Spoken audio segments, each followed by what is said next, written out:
Bienvenidos a un nuevo espacio de entrevistas Atlántico TV. Hoy nos acompaña en el set Fabián Valero. Él es abogado vigués, socio director de CERES, un despacho especializado en derecho laboral. Me gustaría empezar hablando sobre el 25 de noviembre, el Día Internacional para la Eliminación contra la Violencia de la Mujer. Preguntarte por los protocolos de acoso sexual en las empresas. Quería saber qué empresas están obligadas en el caso de que estén y qué empresas tienen que tener estos protocolos. Los protocolos, tal y como están diseñados en nuestro ordenamiento jurídico, es una exigencia no solo de prevenir el acoso sexual, sino prevenir cualquier tipo de acoso, sea por origen racial, étnico, político, pero es cierto que el acoso sexual tiene una especial importancia dentro de la propia configuración de este tipo de protocolos. En cuanto a quién está obligado, todas las empresas. Es decir, no existe ninguna empresa como tal constituida, siempre y cuando tenga un trabajador a cargo, que pueda eximirse de la obligación de disponer de un protocolo frente al acoso sexual y frente a cualquier tipo de acoso. Por poner un ejemplo, un autónomo que tenga un trabajador tiene que tener un protocolo antiacoso. Vale. ¿Y de qué sanciones hablamos en el caso de que no...? Pues las sanciones, precisamente, disponer de este tipo de protocolos es relevante de cara a evitar o mitigar esas posibles sanciones. Explico por qué. Se tipifica como falta grave en la Ley de Infracciones y Sanciones del Orden Social no disponer de los protocolos en materia de igualdad que exige nuestra normativa. Es cierto que el protocolo de antiacoso no es lo mismo que el plan de igualdad, pero es igualmente cierto que el plan de igualdad normalmente lleva incluido dentro de su texto el protocolo antiacoso, porque forma parte de esa política de igualdad. Entonces, no disponer de este protocolo antiacoso puede estar unido a esa infracción de carácter grave por no disponer del mismo. Hablamos de sanciones que pueden ir de 750 a 7.500 euros, pero lo más grave no es esto, porque se tipifica como falta muy grave, ya no como grave, como falta muy grave, que haya una situación de acoso en la empresa, cualquier tipo de acoso, y la empresa no haya adoptado las medidas necesarias para poner freno a esta situación. Entre esas medidas adecuadas está, obviamente, poner en marcha el protocolo antiacoso cuando existe una denuncia. Entonces, si la empresa tiene conocimiento de una situación de acoso, no dispone de protocolo, porque no lo ha puesto en marcha, no lo ha creado, no lo ha redactado, y por lo tanto no existe ningún vehículo a través del cual poder llevar a cabo una averiguación de los hechos, obviamente va a existir una responsabilidad empresarial mucho más grave si al final existe ese acoso. ¿Aquí de qué sanciones hablamos? Pues la sanción mínima va de 7.500 euros a 223.000. Hablamos de cifras muy altas.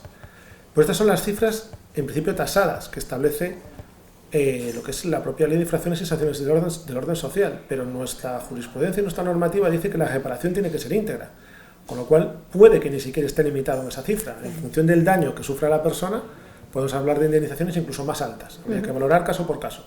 Pues luego lo que está claro es que no tener un protocolo antiacoso y sobre todo no ponerlo en marcha cuando hay una denuncia puede suponer un coste muy elevado, no solo económico, sino reputacional para la propia empresa. ¿Estos protocolos son efectivos en la práctica? Las empresas que disponen de protocolos y realmente los usan, sí. Sí, porque tienen un vehículo, normalmente a través también de la participación de los propios representantes legales de los trabajadores, a través del cual hacer una investigación objetiva de lo que ha sucedido. Valorar, analizar y si ve que efectivamente se ha producido una actuación acosadora, poner mecanismos de erradicación y de mejora continua. Entonces sí que son efectivos si se aplican, o sea, primero si existen y en segundo lugar si se aplican bien. Si tenemos un protocolo únicamente a efectos de cumplir el trámite legal, de tener un protocolo, pero luego no lo ponemos en marcha, es simplemente, pues igual que cualquier otra cosa, es un brindis al sol, pero no tiene una aplicación efectiva y por lo tanto no va a evitar esa sanción económica que nos puede caer. Un tema muy de actualidad, con la Dana de Valencia, se ha abierto mucho el debate sobre la obligatoriedad de los trabajadores a acudir a su puesto de trabajo, pues en el caso de que ellos vean que su vida corre peligro. ¿Qué nos puedes decir al respecto, Fabián? A ver, aquí la cuestión es la percepción del riesgo. Es decir, nuestro ordenamiento jurídico, en este caso a través de la Ley de Prevención de Riesgos Laborales, lo que establece es que un trabajador puede abandonar su puesto de trabajo si considera que existe un riesgo grave e inminente, y esta es la clave, inminente para su seguridad o para su vida. Claro, aquí la cuestión en determinar es, primero, ¿es el riesgo grave? Bueno, la sensación es que basta ver las imágenes para saber que, bueno, no solo las posteriores, sino las del mismo día, para apreciar que existía un riesgo muy grave para la vida. La cuestión es si ese riesgo era inminente. Claro. ¿Qué es lo que tengo que decir en este caso? Que al final es una percepción subjetiva. Es el trabajador el que tiene que valorar si ese riesgo existe o no. Por lo tanto, luego la empresa en principio no puede discutirle la subjetividad de su valoración. Otra cosa es que estando en un día soleado, ahora mismo como estamos en Vigo, no llueve, no ves ningún tipo de inclemencia y digas, no, me voy para casa porque he visto que la previsión del tiempo es que mañana va a llover. Ya. Obviamente no. Pero cuando hablamos de la situación que se estaba viviendo en ese momento, la percepción de riesgo subjetiva, insisto, solo la puede hacer el trabajador. Por lo tanto, es discutible que la empresa luego pueda decirle, aunque no pase nada, que se ha ido del trabajo de forma voluntaria y sin motivo.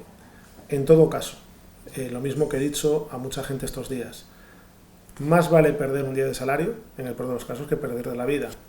Entonces, si un trabajador abandona su puesto por una causa motivada, primero es muy discutible que pueda ser sancionado y en caso de que lo sancionen, puede impugnar esa decisión ante los juzgados de lo social y probablemente tener una sentencia favorable. Pero es que aunque fuese desfavorable, más vale perder un día de salario que arriesgarte a perder mucho más que eso. Está habiendo un repunte muy importante de accidentes laborales, accidentes de puestos de trabajo. ¿Está habiendo litigiosidad en esta materia? Sí, por desgracia, cuando hay un accidente, normalmente, en muchos casos, bien sea la vía penal, porque la propia Fiscalía ha actuado de oficio ante la posibilidad de que exista un delito contra la seguridad y salud de los trabajadores, pero también en vía laboral estamos apreciando cada vez un incremento de esta situación, porque claro, un accidente de trabajo muchas veces puede llevar que por parte de la empresa no se han adoptado todas las medidas de seguridad necesarias para evitar este tipo de situación. Consecuencia, pues que el trabajador no solo puede pedir una indemnización económica por el daño sufrido, sino que también puede pedir, por ejemplo, un recargo de prestaciones, en este caso, pues si es declarado en situación de incapacidad permanente total como consecuencia de ese accidente, pues puede pedir un incremento, lo que llamamos un recargo de esa prestación que le puede corresponder pues de un 20, un 40, un 50% en función de la posible responsabilidad empresarial. Entonces, claro, para alguien que en ese momento se queda sin posibilidades de trabajar, está claro que tener un incremento de su base reguladora en la jurisdicción social es importante. Unido a esto, también están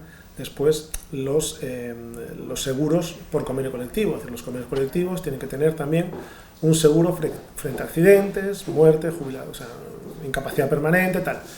Hay empresas que no lo tienen o no lo aplican. Entonces también hay otro caso, en este caso una demanda de cantidades, reclamando esa cuantía indemnizatoria del seguro.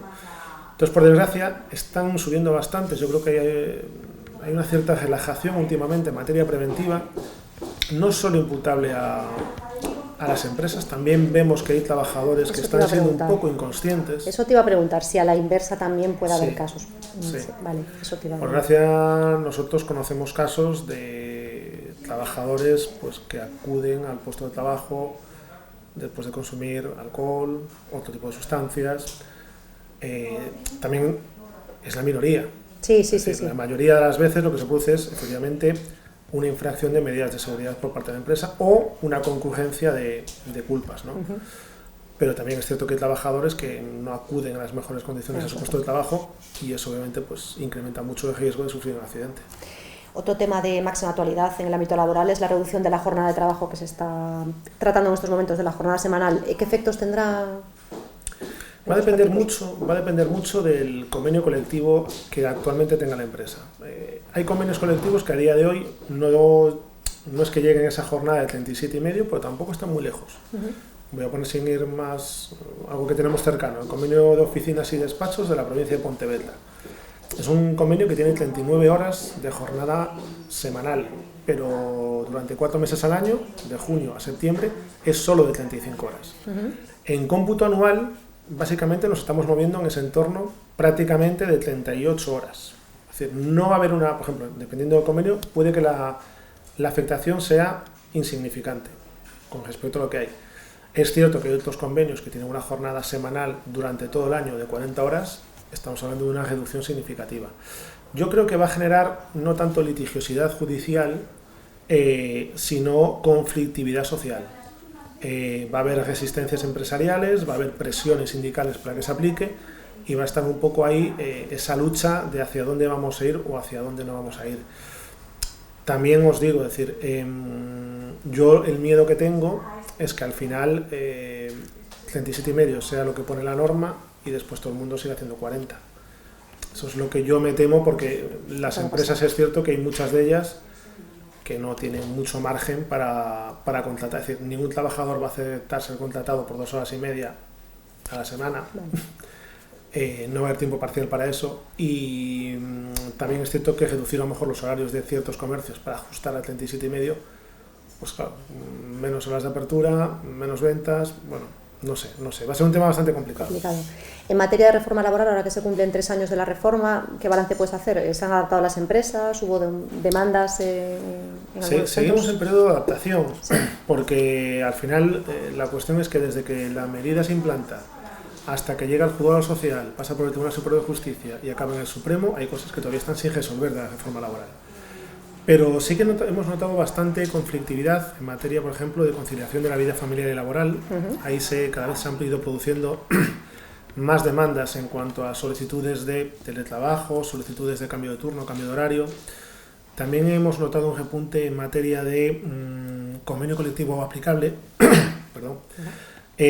Saber exactamente cuál es el convenio de aplicación, problemas con, por tanto, cuál es el salario que se me tiene que aplicar, si un convenio u otro, sobre todo en aquellas empresas multiservicios que tenían un convenio de empresa. Hablo pues de las grandes que hacen servicios tanto de seguridad, limpieza, mantenimiento, etcétera, etcétera. Y el desafío que nos viene ahora mismo, que va a ser, yo creo que inminente, va a ser el tema del despido. Tras la resolución del Consejo de Derechos Sociales vinculado a la Carta Social Europea, las indemnizaciones tasadas, tal y como viene con nuestro ordenamiento jurídico, de 20 días por año, 33 días por año, esas indemnizaciones han sido declaradas contrarias a la Carta Social Europea. La Carta Social Europea es un tratado internacional, por lo tanto tiene preferencia aplicativa respecto al Estatuto de los Trabajadores. Es decir, los despidos españoles hay que aplicarlos tomando como base primero la Carta Social Europea y después el Estatuto. Si esas indemnizaciones tasadas son contrarias a la Carta Social, habrá que empezar a valorar las circunstancias de cada persona a la hora de fijar una indemnización por despido. ¿Cuántos años tiene? No es lo mismo ser despedido a los 30 que a los 59. ¿Tiene cargas familiares o no? ¿Cuál es la formación que tiene esta persona? Si tiene más titulación, obviamente es más fácil de recolocar que alguien que tiene con una formación muy básica, etcétera, etcétera. Todos esos elementos vamos a tener que ponerlos encima de la mesa a la hora de valorar, tal y como se dice en la Carta Social Europea, si la indemnización es adecuada y conlleva una reparación íntegra del daño causado. Y entonces eso va a obligar a un cambio normativo, no sé cuándo llegará, pero para evitar inseguridad jurídica debería ser cuanto antes, porque bueno, la Carta Social Europea dice lo que dice, UGT denunció esto ante el Comité Europeo de Derechos Sociales y le han dado la razón, con lo cual Europa ya ha dicho que nuestra normativa no se ajusta al Tratado Internacional. Vale. Ya por último, los ERTEs también están en aumento pues, en Vigo, en la provincia de Pontevedra. ¿Es una antesala de lo que veremos en 2025? Perdón. Es un poco difícil predecir lo que va a pasar. Sí que estamos apreciando efectivamente que existe un repunte en el número de ERTEs que se están produciendo y va a haber más. Y va a haber más porque a nosotros ya nos están llegando consultas de que se están poniendo en marcha o se están planteando más ERTEs. Hay sectores que la situación actualmente de Europa o nos ponemos las pilas o va a ser complicado.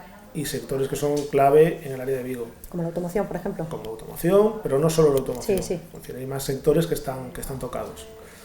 Entonces, bueno, yo por desgracia creo que vamos a asistir a varios ERTEs, ERTEs en empresas importantes, pero bueno, yo tengo la confianza de que será algo coyuntural mientras no seamos capaces de cambiar nuestra forma de producir, nuestra forma de trabajar. Yo creo que es importante seguir un poco el esquema de Mario Draghi, que ha puesto encima de la mesa la Unión Europea. Es cierto que implica 800.000 millones de inversión, que es una auténtica barbaridad, pero Europa tiene que cambiar su forma de trabajar y sobre todo su forma de innovar. Si no nos convertimos en un referente de innovación, va a ser muy complicado que podamos competir como actor global. Y está la clave ahí.